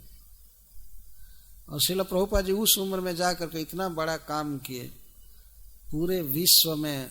ध्रुव महाराज तो पूरे विश्व को कंपा दिए, लेकिन श्रील प्रभुपाद जी तो पूरे विश्व को कृष्ण भावना भावित कर दी। और ध्रुव महाराज तो सबकी सांस रोक दिए थे, प्रभुपाद जाकर सांस खोल दिए। राहत की सांस ले रहे हैं। हरे कृष्णा कृष्णा कृष्णा हरे हरे, हरे राम राम राम। वास्तव में भगवान के कीर्ति का कोई प्रसार करना चाहे तो भगवान उसे शक्ति देते हैं। यह इतिहास से बिल्कुल सिद्ध हुआ। पस्पर्श बालम कृपया कपोले, यद्यपि वे हृदय में से ज्ञान दे सकते थे, लेकिन बाहर के लोगों को दिखाने के लिए और ध्रुव से स्नेह होने के नाते भगवान शंख छुआने के बहाने छू रहे थे ध्रुव को इस तरह से छू रहे थे शंख से। उस समय हाथों का भी स्पर्श हुआ था ध्रुव को। और गरुण जी पर चढ़ करके जब भगवान फिर जाने लगेंगे तो उनके चरणों का भी स्पर्श हुआ था। ऐसा इन्हीं की बातों से प्रकट हो रहा है आगे। ध्रुव महाराज गरुण जी पर जब भगवान बैठे थे तो दोनों चरण को आगे लटका कर बैठे थे, दोनों चरण एक तरफ था और गरुण जी तो ऐसे खड़े थे। तो जब भगवान वहां गरुण जी पर जाने के लिए तैयार हुए तो गरुण जी थोड़ा उठे तो भगवान के दोनों चरण ध्रुव महाराज के मस्तक पर आ गए, ठीक ऐसे एम से। और कुछ देर रुके रहे भगवान। ध्रुव महाराज के शरीर में पूरा पूरा रोमांच होने लगा। और इसके बाद तब गरुण जी धीरे धीरे लेकर के गए तो भगवान के चरण कमल की छाया भी इन पर पड़ रही थी। पहले तो डायरेक्ट स्पर्श हो रहा था, इसके बाद छाया, इसके बाद भगवान धीरे धीरे अदृश्य हो गए। और ध्रुव महाराज इसके बाद रोना चालू किए कि मैं भगवान से उनका प्रेम क्यों नहीं मांगा, भक्ति क्यों नहीं मांगा। यद्यपि भगवान ने दिया था सब कुछ, मैं राज्य क्यों मांगा, हाय हाय मैं बहुत मूर्ख हूँ, मुझको भक्तों का समाज क्या कहेगा। भगवान का चरण कमल पा करके मैं तुच्छ विषय भोग मांगा, मेरे जैसा कोई मूर्ख नहीं है। ये अद्भुत बात है। वो सब बाद में कथाएं दी गई हैं भागवत में। तो ध्रुव महाराज को भगवान ने सौभाग्य दिया। तो इस बात पर मैं थोड़ा विचार करना चाहता हूं कि किसी भी व्यक्ति को यदि धन चाहिए, ज्ञान चाहिए, भक्ति चाहिए, कुछ भी चाहिए तो भगवान पर पूरा विश्वास करना चाहिए। अपनी जितनी शक्ति है हम करें, लेकिन बाद में जो एडिशनल पावर है सारा भगवान देंगे, सब कुछ देंगे। सतम विवक्षंतम, ध्रुव भगवान की कीर्ति को बोलना चाहते हैं, गुण गाना चाहते हैं तो भगवान ने गुण दिया और वो वाक शक्ति दिया। इसीलिए प्रथम श्लोक में ध्रुव महाराज ने ऐसी ही स्तुति किया है, योन्तः प्रविश्य मम वाच मिमां प्रसुप्तां संजीवयत अखिल शक्तिधरः स्वधामना। यही प्रार्थना उन्होंने किया कि हमारे भीतर प्रवेश करके जो हमारी सोई हुई वाणी को जगा दिए, ऐसे परम पुरुष अंतर्जामी भगवान को मैं प्रणाम करता हूं। सुप्त वाणी थी, सबके पास वाणी है भगवान का कीर्ति गाने के लिए, लेकिन सोई हुई है या दूसरे जगह इंगेज्ड है, तो उसको भगवान जगाते हैं। जब हम भगवान से प्रार्थना करते हैं कि हमको कीर्तन करने की शक्ति दीजिए, गुण वर्णन की शक्ति दीजिए, तो भगवान देते हैं और अपार देते हैं। ब्रह्मा जी में सृष्टि रचने की इच्छा थी तो भगवान ने उनको शक्ति दिया, हृदय से ही दे दिया। और वेदों का ज्ञान भी भगवान ने हृदय से ही दे दिया ब्रह्मा जी को। तेने ब्रह्म हृदय आदि कवये मुह्यन्ति जत्सूरय। ब्रह्मा जी को ज्ञान देने के लिए भगवान किसी स्कूल में नहीं भेजे, ये भगवान की विशेषता है। आजकल तो किसी को बच्चा हो तो 5 वर्ष 4 वर्ष का होने पर वो भेजेगा कि चलो कहीं पढ़ाओ लिखाओ, और भगवान का बच्चा हुआ उनके नाभि से कमल और कमल से हो गया। लेकिन भगवान स्कूल नहीं भेजे, कहीं कुछ नहीं किए, हृदय में सारा ज्ञान दे दिए, वो विश्व बनाने वाला सबसे बड़ा इंजीनियर हो गया, सबसे बड़ा विश्व का कर्तार, विधायक जो निर्माण करता है विश्व। भगवान तो एक दिन भी किसी टीचर को नहीं रखे, वो भी ट्यूशन करा करके भी फेल हो जाते हैं। ऐसा देखा है था कितना कोचिंग स्कूल में भेज रहे हैं, तो कोचिंग करो चाहे कुछ भी करो, इतना प्रयास होता है वो भी थोड़ा ज्ञान प्राप्त करने के लिए।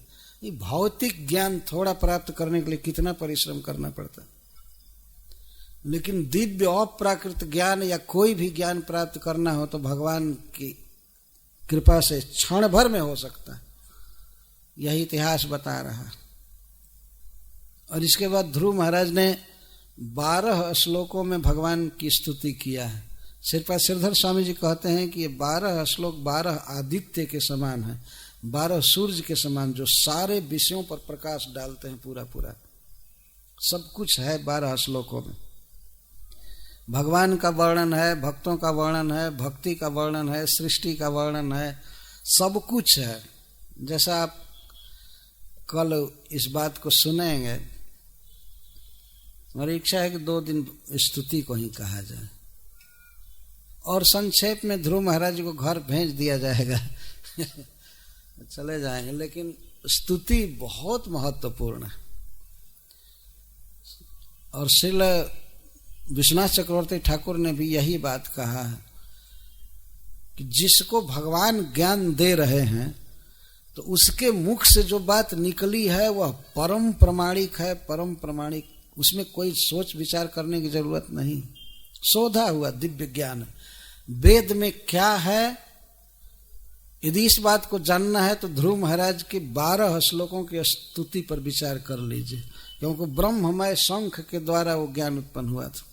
वेदात्मक शंख का स्पर्श भगवान ने किया था और भगवान की इच्छा थी कि इसके मुख से वेद निकले। तो वेदैश्च सर्वैरहमेव वेद्य, वेद में तो केवल भगवान की कीर्ति का ही वर्णन है, भगवान ही प्रतिपाद्य है। तो ध्रुव महाराज की स्तुति वास्तव में विचारणीय है। तो मैत्रेय जी कहते हैं कि तम भक्ति भावो व्यगृणाद सत्वरम परिश्रुतोरु स्रवसम ध्रुवक्षिति। ध्रुवक्षिति, जिनकी क्षिति, जिनका निवास ध्रुव लोक होने वाला था, वे ध्रुव महाराज भगवान की स्तुति अब करने लगे। तो भगवान कैसे हैं? परिश्रुतोरु स्रवसम, परिश्रुता उरु कीर्तिर्जस्य। भगवान की कीर्ति तो सर्वत्र फैली हुई है, सबसे कीर्तिमान भगवान है किसी भी विषय में, सौंदर्य में, विद्या में, बल में, धन में, अद्भुत काम करने में श्री कृष्ण या विष्णु की कीर्ति सर्वत्र विख्यात। परिश्रुतोरु श्रवसम, तो ऐसे प्रभु की स्तुति ध्रुव महाराज भक्ति प्रेम से करने लगे। भक्ति भाव का अर्थ है भक्त्या प्रेमा जस्य तम, जस स। ध्रुव महाराज भगवान की भक्ति किए थे, भक्ति करते करते भगवान में प्रेम उत्पन्न हो गया था, और प्रेम से और अस्वत्वरम, घबरा करके नहीं, जल्दी जल्दी नहीं, खूब मस्ती से भगवान के गुण गा रहे थे। असत्वरम, भगवान का कीर्तन गाना चाहिए, गुण गाना चाहिए, तो उकता करके नहीं कि जल्दी जल्दी खत्म करो, अब इधर जाना है उधर जाना। यह काम ऐसा है कि सारा काम छोड़ करके करना चाहिए, और काम हो या ना हो, भगवान का भजन करना है, कीर्तन करना है, कथा सुननी है, इसको असत्वरम।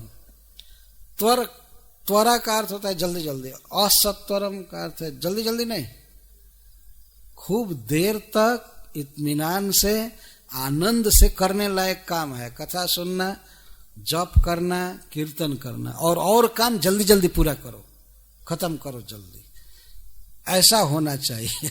दूसरा काम सत्वरम,